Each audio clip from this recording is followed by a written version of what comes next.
everyone. Good morning. Thank you for all the wonderful presentations on the conference thus far. I'm the Associate Professor at the Queensland Centre for Family and Domestic Violence Research at the Central Queensland University. I'm a social worker by qualifications, and I spent a long time, 40 years, as a practitioner in the area of child abuse and domestic violence.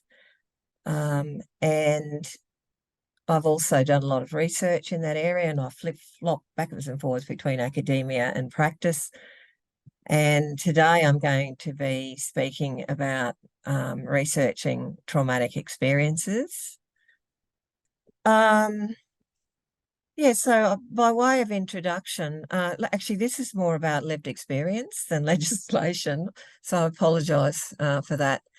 But we had an interesting presentation this morning from Philomena where she was talking about our need to rethink about vulnerability of research participants, our uncontested assumptions about vulnerability in participants. And this presentation actually, in a way, flips that, because I'm going to be looking at vulnerability and our untested assumptions about ourselves as researchers.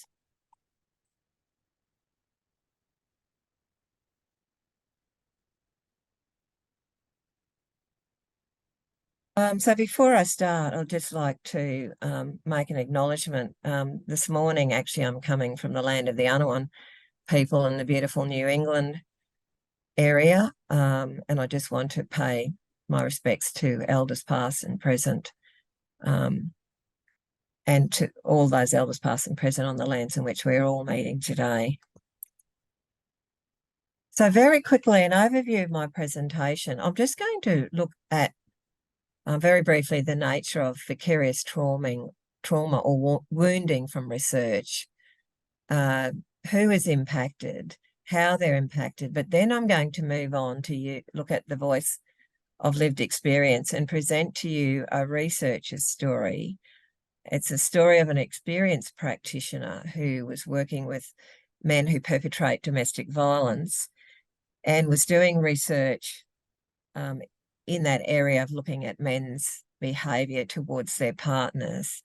I was not this researcher's supervisor, but this particular researcher actually sought me out to undertake a process of debriefing after they started to feel that they were really experiencing considerable vulnerability from the work. So I'm going to look at what some of those vulnerabilities are. Essentially, I'm unpacking the experience that he shared with me, using some of his words to actually illustrate what some of the issues are.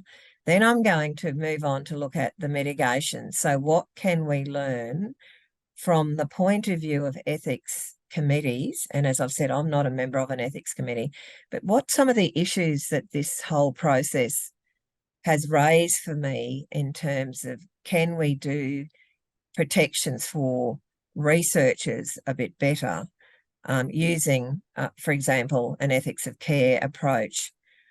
This individual experience that I'm presenting is not unique to this particular individual. I had this same experience myself many, many years ago when I was researching the impact of domestic violence on young children and women's parenting. And I experienced a situation where my supervisor actually said to me, look, I'll supervise this research, but I'm really not comfortable listening to you talking about what you're finding, you sharing those emotions that you're experiencing as you're going through this research process. And so I actually had to find someone else to undertake that process with. Okay, so researching trauma, and essentially I'm starting with the researcher, that we start from a position of something that we care deeply about, something we feel very deeply about. It's our passion for an area leads us to our research question. But essentially, for those of us who are researching in the area of domestic violence, child abuse, trauma, crime victims, the being confronted with the sort of profound cruelty that we encounter in the research can be existentially traumatic. And it can be hard, well, almost impossible, I would say, to maintain a detached objectiveness, because we are humans and we are dealing with human experiences that are traumatic. And how we react to that really depends on our own biology, history, our current exposure to any other forms of stress and trauma.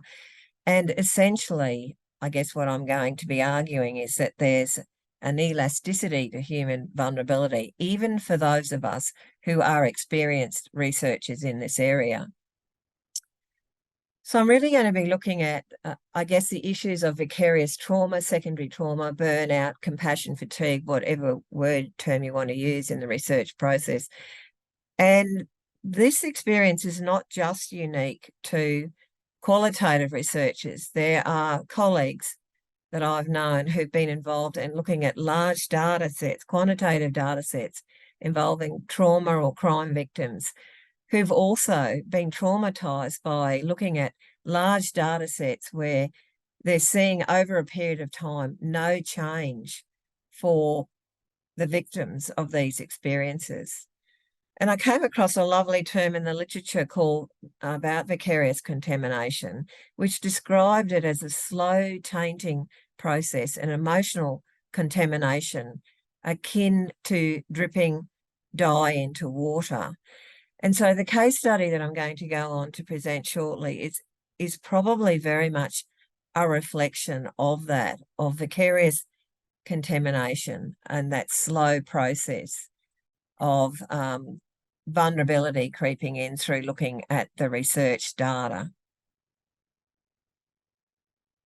There is a great article in the Journal of Advanced Nursing which really highlights that the impacts of vicarious trauma can affect really the whole research team, from the researcher to the person transcribing the interviews to the supervisor who is bearing to support the researcher through either debriefing processes or other forms of support.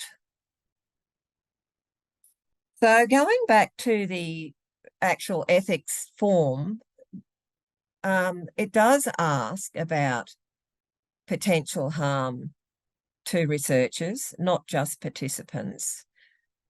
And what I have here on this slide is actually an extraction of what was written on the ethics form for this case and very similar cases around domestic violence research. And when I talk to researchers, they almost often, particularly those who are very experienced in practicing, working, researching in the area of, say, for example, family violence, they will often sort of say that they go about this process as a bit of a tick and flick process, as seeing it as something that needs to be done to obtain the approval. And one of the reasons why they perhaps have more of a cavalier approach is for the very reasons that are outlined here, that they consider themselves to be experienced practitioners, experienced in providing their own self-care and in conducting in-depth interviews. So the particular example that I'm going to present, the person who reached out for me for assistance, this is what he said. In the beginning, he felt vulnerable. Who, me? In fact, the ethics committee approached him and spoke to him before he commenced the research and said to him, "We're really worried about the potential impact of this research on you." And his response was, "No, she'll be right. I'll be fine. I've had lots of experience in practice. I've been on death review and advisory boards. It'll be harrowing, but I'll manage it. I'm really good at doing self-care." But within this whole context of researchers looking at research involving trauma, they are also human beings who exist within a context which is, far broader than the research, namely the experience of their own stresses that they experience in their own lives. So I'm going to move on now to unpack what I think are some of the issues using this particular case study. And so these are the words from the researcher involved. He was actually very happy for me to make it known who he is and what the research is about, but I've decided for this purpose to maintain his privacy.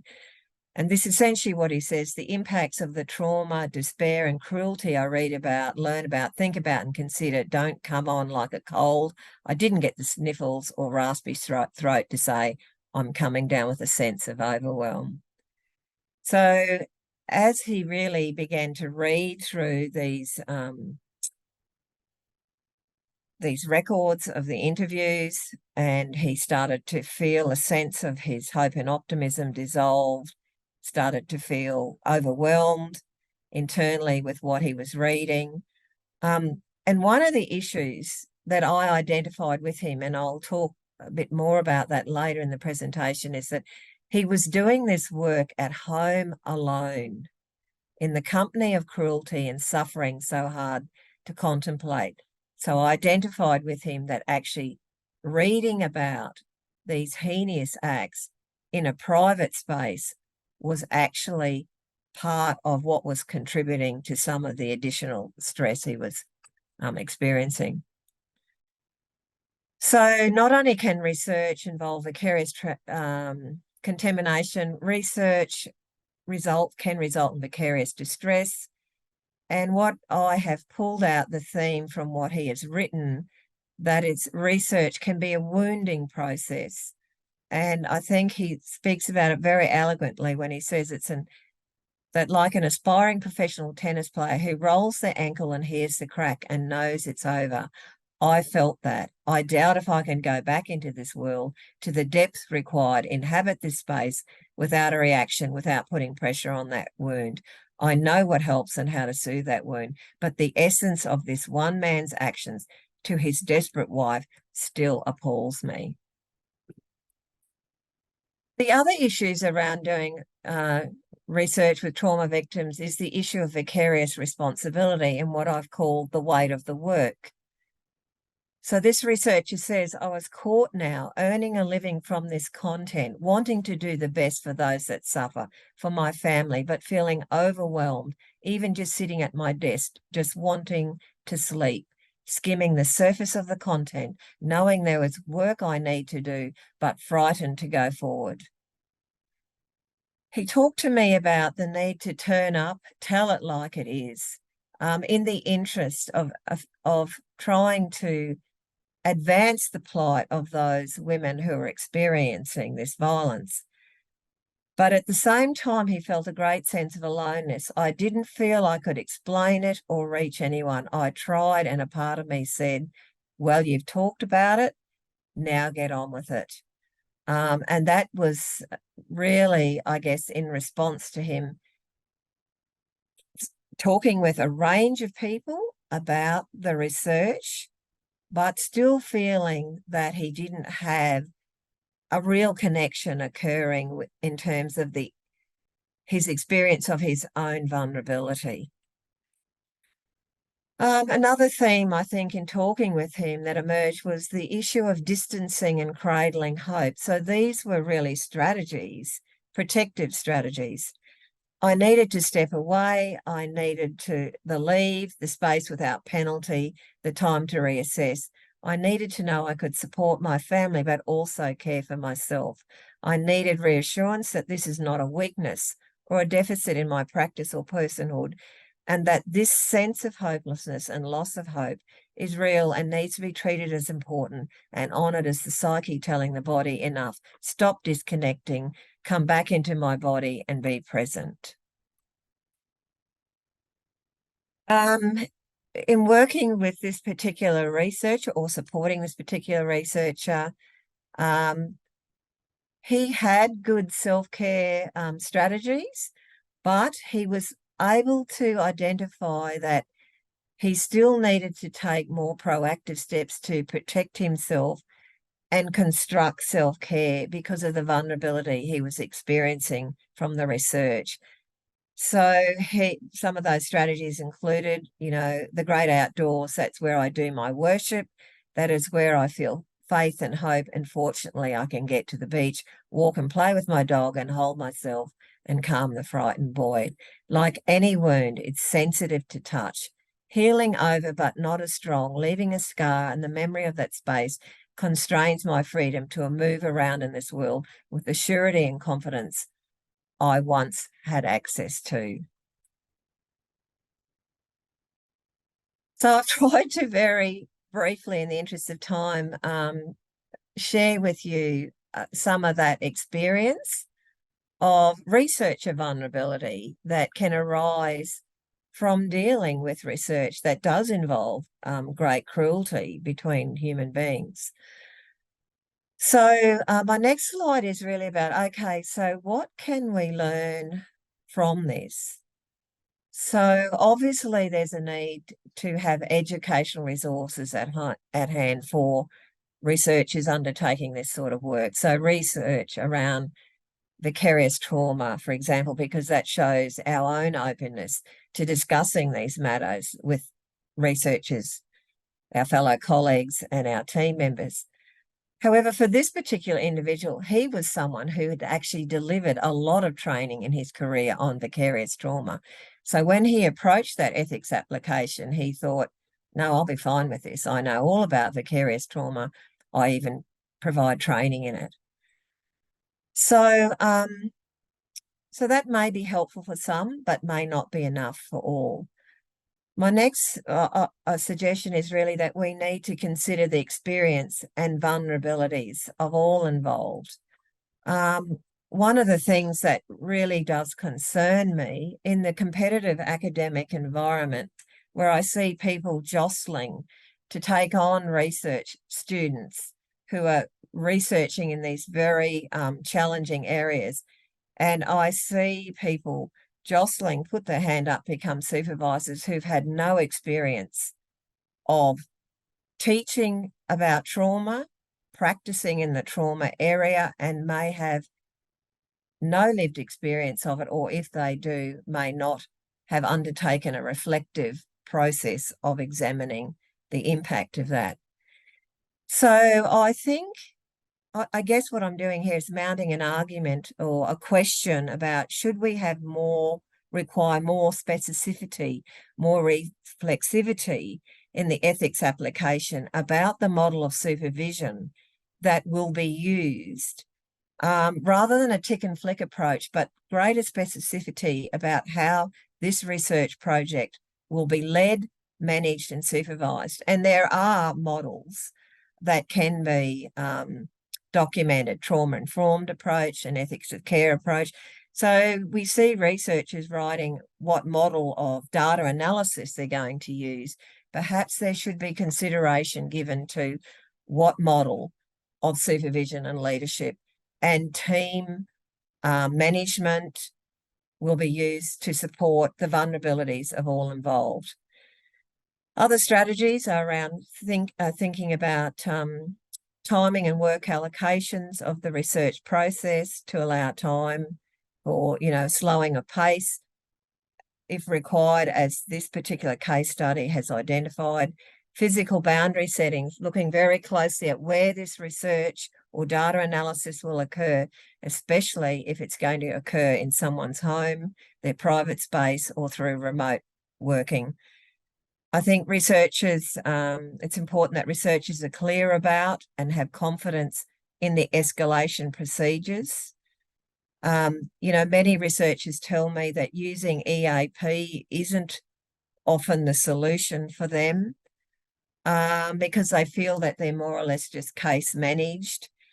Plan and budget for specific supports where required, training and counselling, having clear coping strategies identified. Often researchers will say, I've got coping strategies.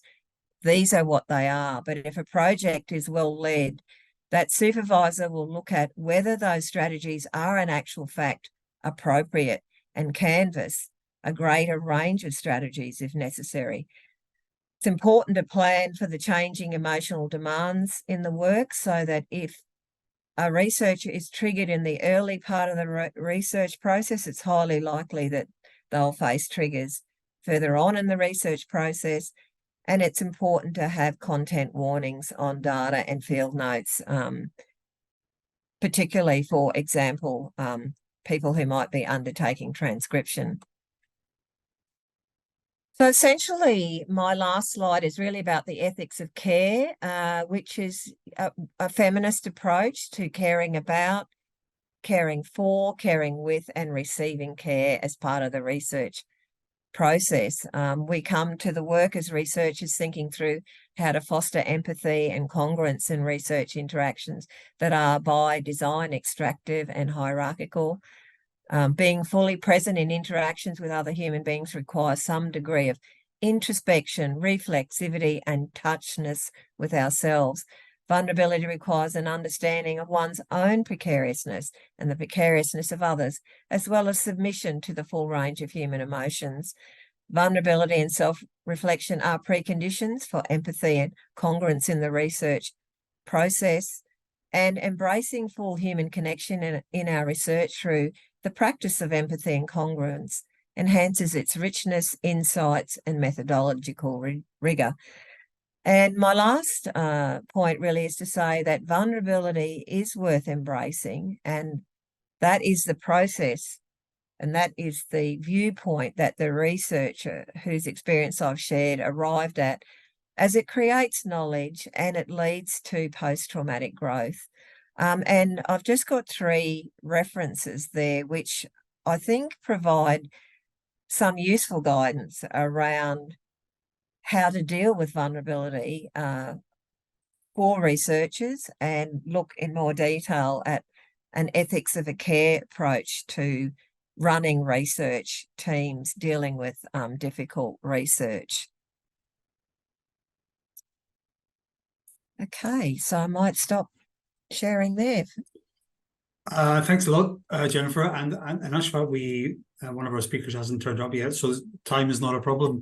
So okay. I'm sorry, I did rush through it. No, that was good. It's very good timing. So one question for you from Renee. The 2023 national statement says that assessing and managing risks of research, the research team, is a responsibility of the research team and the institution responsible for research. How do you suggest ethics review bodies share their concerns with researchers or institutions? And do you believe the review body should be ensuring the researchers are protected? Wow, great questions. Well, one of my suggestions is around, I'd be looking for whether the responses really do just suggest more of a tick and flick approach. And is there more of what I would see some sort of model about? Is there a framework amongst the research team about how we're going to manage this process and look after each other and the research team? And as I've said, my other comment is about, I'd be looking at actually who's in that research team and what experience do they have in terms of understanding trauma and vulnerability. And I guess it may not be a requirement, but the reality is I do see some very newly graduated PhD people saying, I want to supervise that research. And I think there needs to be a little bit more rigor and closer delving into what is their experience and suitability to be the research team leader in that research process. I mean, there may be other more experience. It may be that they identify someone else, someone who's very experienced, that's going to be a consultant, perhaps, that they can seek advice from. But I do think that in answer to the question about do ethics teams have responsibility to protect researchers, I haven't formed a view about that. I think you can only, I think, we're all adults and we have to take responsibility for our own vulnerability to some extent. And I think that an ethics committee can probably really only go so far as to make sure that there is at least appears to be a reasonable plan for protection.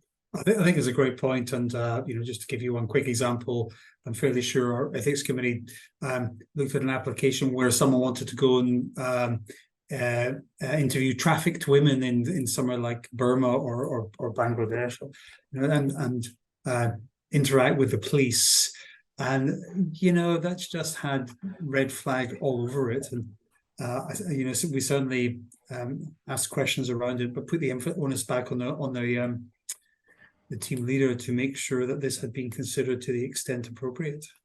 So yes. I think one of the things, that one of those articles I have in the PowerPoint, it's a beautiful article that looks at the whole overall, looking at the team. And there were people on that team who did identify that they'd been affected by the research and were vulnerable, and they took responsibility for getting some counselling, and that led to post-traumatic growth for them, which was again something shared with the research team, and everyone benefited from that. But, there can be research teams where people it's a dog-eat-dog world about publications and who's going to do what, and it can create a culture in a research team that is not really conducive for people coming forward and putting their hand up and saying, hey, I'm feeling incredibly vulnerable and I'm actually shocked to find myself in this place after 40 years of practice in this area, which was the experience that I had where someone reached out to me and said, I think you may be a kindred spirit. Can I come and see you? I need some supervision. I need some help. Okay, Jennifer, we are going to